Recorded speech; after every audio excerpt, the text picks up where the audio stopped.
Hi friends, അസ്സാം വലൈക്കും. ബിസ്മിക്ക് ചാനലോട്ട് എല്ലാവർക്കും സ്വാഗതം. ഇന്ന് നമ്മൾ നേന്ത്രപ്പഴം കൊണ്ട് വളരെ സിമ്പിളായ ഒരു സ്നാക്കായിട്ട് തയ്യാറാക്കുന്നത്, എണ്ണയിലൊന്നും മുക്കി പൊരിക്കാതെ തയ്യാറാക്കുന്ന ഒരു സ്നാക്കാണ്. അപ്പോൾ എങ്ങനെയാണെന്ന് നോക്കാം. അതിനിടെ ഇവിടെ ഒരു നേന്ത്രപ്പഴം എടുത്തിട്ടുണ്ട് കേട്ടോ. ഈ നേന്ത്രപ്പഴത്തിനെ നമുക്കൊന്ന് ചെറുതാക്കി കട്ടാക്കി എടുക്കണം. ഒരു നേന്ത്രപ്പഴത്തിന് ഇങ്ങനെ നാലായിട്ടൊന്ന് കട്ടാക്കുക. എന്നിട്ട് നമ്മൾ ചെറിയ പീസായിട്ടൊന്ന് കട്ടാക്കി എടുക്കുക. ഇതേപോലെ ഒന്ന് കട്ടാക്കി എടുത്താൽ മതി. വീഡിയോ ഇഷ്ടമാകുകയാണെങ്കിൽ കാണുമ്പോൾ തന്നെ ഒരു ലൈക്ക് തന്ന് സപ്പോർട്ട് ചെയ്യാൻ ആരും മറക്കരുത് കേട്ടോ. ലൈക്കും വ്യൂസും കമൻറ്റും ഒക്കെ ഒരുപാട് കുറവാണ്. നിങ്ങളുടെ സപ്പോർട്ട് ഉണ്ടെങ്കിൽ മാത്രമേ മുന്നോട്ട് പോകാൻ സാധിക്കുള്ളൂ. എല്ലാ കൂട്ടുകാരും വീഡിയോ കാണുമ്പോൾ തന്നെ ഒരു ലൈക്ക് തന്ന് സപ്പോർട്ട് ചെയ്യാൻ ആരും മറക്കരുത് കേട്ടോ. അപ്പോൾ ഒരു നേന്ത്രപ്പഴം ഇതുപോലെ ഞാനൊന്ന് കട്ടാക്കി എടുത്തിട്ടുണ്ട്, ചെറുതായിട്ട് കട്ടാക്കി എടുത്തിട്ടുണ്ട് കേട്ടോ. ഇത് നമുക്കിവിടെ ഒരു സൈഡിലേക്ക് മാറ്റി വയ്ക്കാം. ഇനി ഞാനൊരു മിക്സിയുടെ ജാർ എടുത്തിട്ടുണ്ട്. ഇതിലേക്ക് 250 ml കപ്പിൽ 1 കപ്പ് റവയാണ് എടുത്തിട്ടുള്ളത്. ഇതിലേക്ക് നമുക്ക് കാഷ്നട്ട് ചേർത്ത് കൊടുക്കുക. ഒരു 10-12 ബദാം ചേർത്ത് കൊടുക്കുക. ബദാമിന് പകരം ബദാം ഇല്ലെങ്കിൽ കാഷ്നട്ട് ആയാലും മതി, അല്ലെങ്കിൽ പീനട്ട് ഉണ്ടെങ്കിൽ അതായാലും മതി കേട്ടോ. ചേർത്ത് കൊടുത്തിട്ടുണ്ട്. പിന്നെ 1 ടീസ്പൂൺ ഏലക്കയുടെ പൊടിയും 2 പിഞ്ച് ഉപ്പും ചേർത്ത് കൊടുത്തിട്ടുണ്ട്. ഇനി ഇതെല്ലാം പാടെ ഒന്ന് പൊടിച്ചെടുക്കുക. റവ ഒരുപാട് അങ്ങോട്ട് പൊടിഞ്ഞൊന്നും വരില്ല കേട്ടോ. ബാക്കി നമ്മൾ ചേർത്ത ബദാം നന്നായിട്ട് പൊടിഞ്ഞു പൊട്ടിക്കോളും. ഇനി ഇത് ഒരു പാൻ എടുപ്പത്ത് വെച്ച് കൊടുക്കുക. അതിലേക്ക് ഒരു 2 ടീസ്പൂൺ നെയ്യ് ചേർത്ത് കൊടുക്കുക. അതിലേക്ക് നമ്മൾ കട്ടാക്കി വെച്ചിട്ടുള്ള നമ്മുടെ പഴം ഇട്ടിട്ടൊന്ന് വാട്ടിയെടുക്കുക. ഹൈ ഫ്ലെയിമിൽ തന്നെ വെച്ചിട്ടാണ് വാട്ടിയെടുക്കുന്നത്. കൈയെടുക്കാതെ ഇങ്ങനെ ഒന്ന് ഇളക്കി കൊടുത്തു കഴിഞ്ഞാൽ പെട്ടെന്ന് തന്നെ ഇത് വാടിക്കിട്ടിക്കോളും. പിന്നെ നല്ല പഴുത്ത പഴം ആയതുകൊണ്ട് തന്നെ പെട്ടെന്ന് നമുക്കിത് വാടിക്കിട്ടും കേട്ടോ. വാടിക്കിട്ടുന്ന സമയം ഇതുപോലെ ഒന്ന് ഉടച്ചു കൊടുക്കുക. വളരെ സിമ്പിളായിട്ട് ചെയ്തെടുക്കാവുന്ന നല്ല ടേസ്റ്റി ആയിട്ടുള്ള ഒരു സ്നാക്കാണ്. ഇതിലേക്ക് ശർക്കരയുടെ പൊടിയാണ് ചേർക്കുന്നത്. നിങ്ങൾക്ക് ശർക്കര വേണ്ടാന്നുണ്ടെങ്കിൽ ഇതിന് പകരം പഞ്ചസാര ഉപയോഗിക്കാവുന്നതാണ്. ഞാനൊരു 2 ടീസ്പൂൺ ശർക്കരയുടെ പൊടി ചേർത്ത് കൊടുത്തിട്ടുണ്ട്. നിങ്ങൾ ശർക്കരയാണ് ചേർക്കുന്നതെങ്കിൽ ഒന്ന് ചീകിയിട്ട് ചേർത്ത് കൊടുത്താൽ മതി. നിങ്ങൾക്ക് മധുരം എത്ര വേണം അതിനനുസരിച്ച് ചേർത്താൽ മതി. ഞാൻ കുറച്ച് ചെറിയൊരു മധുരത്തിലാണ് തയ്യാറാക്കുന്നത്, അതുകൊണ്ടാണ് 2 ടീസ്പൂൺ ശർക്കരയുടെ പൊടി ചേർത്തത്. പിന്നെ ഞാൻ ഇതിലേക്ക് 1 കപ്പ് പാലും 1 കപ്പ് വെള്ളവും ചേർത്ത് കൊടുക്കുന്നുണ്ട് കേട്ടോ. പാല് സാധാരണ വിൽമയുടെ പാലാണ് എടുത്തിട്ടുള്ളത്. തേങ്ങാപ്പാലുണ്ടെങ്കിൽ നിങ്ങളുടെ അടുത്ത് തേങ്ങാപ്പാൽ ചേർത്ത് കൊടുത്തോ കുഴപ്പമൊന്നുമില്ല. ഇതൊന്ന് തിളക്കാനായി തുടങ്ങിയ സമയത്ത് നമ്മളിവിടെ പൊടിച്ച് വെച്ചിട്ടുള്ള നമ്മുടെ റവയും നമ്മൾ ബദാമൊക്കെ പൊടിച്ച് വെച്ചില്ലേ, ഏലക്കയും അതെല്ലാം പാട് ഇതിലേക്ക് ഇട്ട് കൊടുക്കുക. എന്നിട്ടൊരു ഫ്ലെയിം ഒന്ന് കുറച്ച് കൊടുത്ത് നമുക്കിതൊന്ന് മിക്സാക്കി എടുക്കാം. നല്ല രീതിയിലൊന്ന് ഇതുപോലെ ഇളക്കി കൊടുത്താൽ എല്ലാം അതും മിക്സായി കിട്ടിക്കോളും.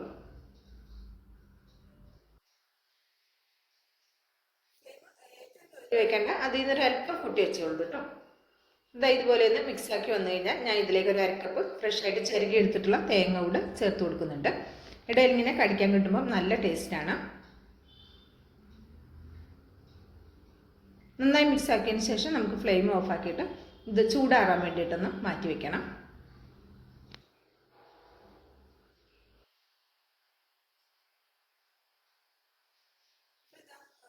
നന്നായി മിക്സാക്കി എടുത്തിട്ടുണ്ട്. ഇത് നമുക്കൊരു പാത്രത്തിലേക്ക് ചൂടാറാൻ വേണ്ടിയിട്ട് മാറ്റി കൊടുക്കാം.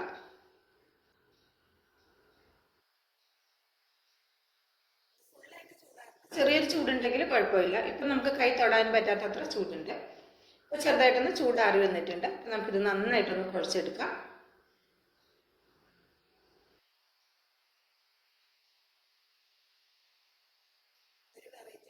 കേട്ടോ, ഒരു പ്രാവശ്യമെങ്കിലും റെഡിയാക്കി നോക്കിക്കോ, എല്ലാവർക്കും ഇഷ്ടമാകും. സിമ്പിളുമാണ്. നമ്മുടെ വീട്ടിൽ കാണുന്ന സാധാരണ ചേരുവകളാണ് ഇതിനായിട്ട് ആവശ്യമായിട്ടുള്ളത്. ഞാൻ എന്താ പല ഷേപ്പിലും ഇത് റെഡിയാക്കി എടുക്കുന്നുണ്ട്. അപ്പോൾ ഇത് ഒരു ചെറിയൊരു ഉരുളയെടുത്ത് ഇതുപോലെ ഒന്ന് ചെറുതായിട്ട് പരത്തി കൊടുക്കുന്നുണ്ട്. നിങ്ങൾക്കിത് മൊത്തത്തിൽ ഇങ്ങനെ പരത്തി എടുത്തിട്ട് പിന്നെ എന്താ പറയുക, നിങ്ങൾക്ക് ഇഷ്ടമുള്ള ഒരു ഷേപ്പിൽ കട്ടറൊക്കെ ഉണ്ടെങ്കിൽ അത് വെച്ച് കട്ട് ചെയ്ത് എടുക്കാവുന്നതാണ്. ഞാൻ ഇപ്പോൾ ഇങ്ങനെയൊന്ന് റെഡിയാക്കി എടുക്കുന്നത്. നിങ്ങൾക്ക് ഇഷ്ടമുള്ള ഷേപ്പ് ഇത് നമുക്ക് റെഡിയാക്കി എടുക്കാവുന്നതാണ്. ഞാൻ 2-3 ഷേപ്പ് ഇവിടെ കാണിക്കുന്നുണ്ട്.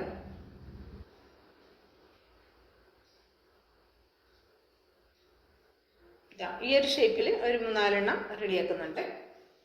പിന്നെ നമുക്കിത് ഈ ഒരു ഷേപ്പിൽ വേണമെങ്കിൽ ഇങ്ങനെയും റെഡിയാക്കി എടുക്കാം. നമ്മൾ കട്ട്ലേറ്റ് ഒക്കെ ഉണ്ടാക്കുന്ന പോലെ അങ്ങനെ വേണമെങ്കിൽ അങ്ങനെ റെഡിയാക്കി എടുക്കാം. അല്ലെങ്കിൽ നമ്മൾ എന്താ ഒരു ഫിംഗറിൻ്റെ ഒക്കെ രൂപത്തിൽ അങ്ങനെ വേണമെങ്കിലും ഇങ്ങനെ വേണമെങ്കിലും റെഡിയാക്കി എടുക്കാം.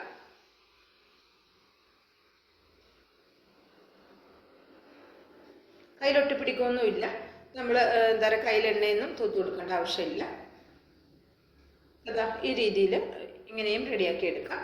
അല്ലെങ്കിൽ സാധാരണ നമ്മൾ ഉഴുന്ന വടയൊക്കെ തയ്യാറാക്കൂലേ, ആ രീതിയിൽ വേണമെങ്കിൽ അങ്ങനെയും റെഡിയാക്കി എടുക്കാം.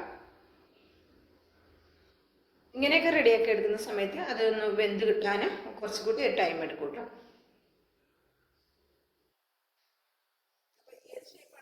കൂടുതൽ ഇഷ്ടമായതെന്ന് തീർച്ചയായിട്ടും അഭിപ്രായം അറിയിക്കാൻ മറക്കരുത്.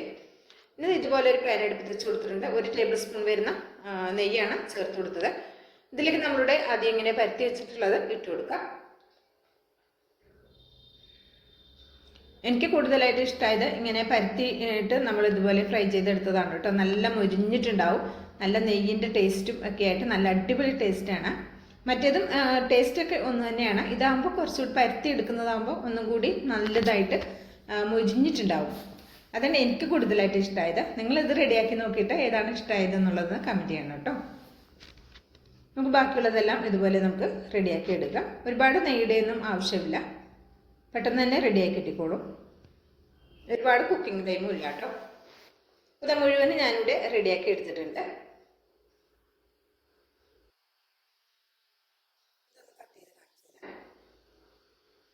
കണ്ടോ, നല്ല ടേസ്റ്റാണ്, നല്ല സോഫ്റ്റുമാണ് കഴിക്കാനായിട്ട്. പുറമൊക്കെ മൊരിഞ്ഞിട്ടുണ്ടെങ്കിലും നല്ല സോഫ്റ്റാണ് കേട്ടോ.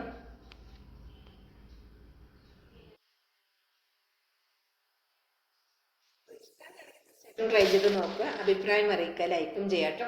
ബിസ്മി കിച്ചൺ എന്ന യൂട്യൂബ് ചാനൽ സബ്സ്ക്രൈബ് ചെയ്ത് കാണുന്ന കൂട്ടുകാർ ഒന്ന് സബ്സ്ക്രൈബ് ചെയ്യാനും മറക്കരുത്. ഇൻഷാ അല്ലാഹ് അടുത്തൊരു വീഡിയോ ആയിട്ട് വരാം. എല്ലാവർക്കും നന്ദി.